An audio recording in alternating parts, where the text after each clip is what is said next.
Di balik setiap sentuhan jari di layar, ada jejak yang tak pernah benar-benar hilang. Media sosial bisa jadi ruang berbagi, tapi juga bisa jadi senjata yang melukai. Pertemanan, canda, berita, bahkan rahasia. Semua bisa tersebar hanya dalam hitungan detik. Tapi apa jadinya jika kita lupa pada etika?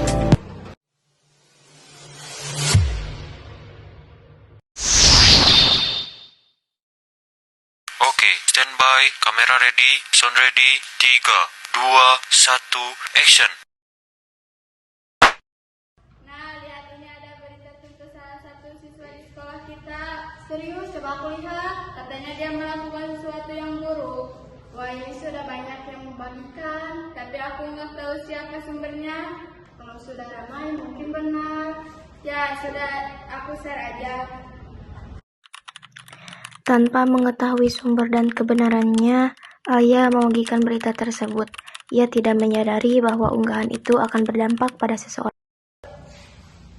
Hai, saya juga. Kalian lagi lihat apa? Berita yang lagi viral. Wah, kita mau lihat. Kalau benar, ini bisa jadi berita besar. Loh, emang kalian tahu sumbernya?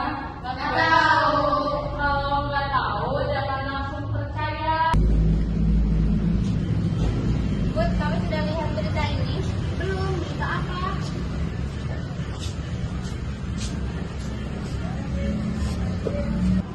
Katanya ada siswa yang melakukan hal buruk. Siapa sumbernya? Gak tahu, aku lihat dari postingan orang. Berarti kita harus cari tahu dulu.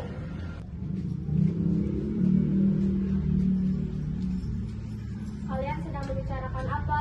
Mir, ada berita tentang kamu? Hah, tentang aku? Nih, lihat. Ini gak benar. Aku gak pernah melakukan hal itu.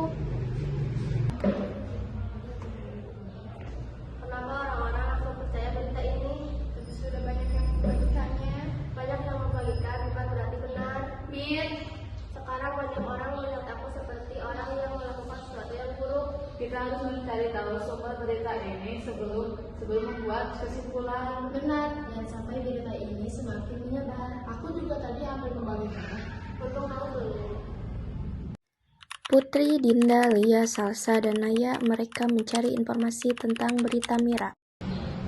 Coba kita cari postingan pertamanya. Di sini nggak ada sumber yang jelas. Coba cari berita yang sama dari sumber beritanya. Nah, lihat informasi dari sumber terpercaya berbeda dengan berita yang tadi. Berarti berita tentang Mira belum tentu benar. Bahkan tidak ada bukti yang mendukung tuduhan tersebut. Jadi kita harus percaya dengan berita palsu.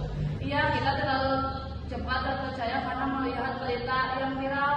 Sekarang aku ngerti. Ternyata kita nggak boleh cuma melihat coba yang membagikannya.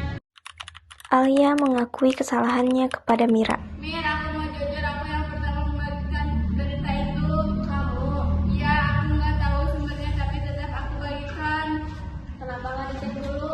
Aku pikir karena berita itu viral berarti benar. Ternyata aku salah. Aku juga salah karena menyuruh Alia membagikannya. Aku juga hampir itu menyebarkan. Mulai sekarang aku akan cek sumbernya dulu. Mir, aku minta maaf. Aku akan menghapus postingan dan memberitahu yang lain kalau berita itu benar. Aku kecewa, tapi aku terima permintaan kalian. Dari kejadian ini, aku sadar bahwa media sosial bisa memberikan dampak besar. Makanya sebelum kita harus jelas Bandingkan juga dengan sumber terpercaya lainnya. dengan percaya hanya karena berita itu viral atau banyak yang lain. Jangan asal membagikan informasi hanya karena ingin jadi yang paling utama itu. Kalau informasinya belum jelas, lebih baik nanti dan cari tahu dulu. Karena berita yang salah bisa merugikan dan menyakiti orang lain. Jangan menyebarkan berita yang tidak jelas sumbernya. Jangan mudah percaya hanya karena berita itu viral. Gunakan media sosial untuk hal yang positif. Cek sumber dan kebenaran sebelum membagikan informasi. Bandingkan informasi dengan sumber yang